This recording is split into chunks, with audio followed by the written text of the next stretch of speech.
Robbery turned into a shooting at police during a chase in South Carolina. Police responded to a robbery at the Circle K on Cherry Road in Rock Hill.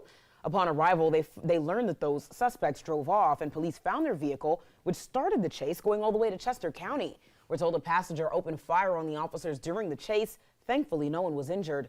The chase ended south of York. The driver, Andrew Johnson of Charlotte, was arrested as soon as that chase ended. The passenger, Ronald Wilson of Virginia, ran and hid at someone's crawl space before being arrested. Along with the current charges, the York County Sheriff's Office is pursuing attempted murder charges against Wilson, who investigators say fired that gun. An update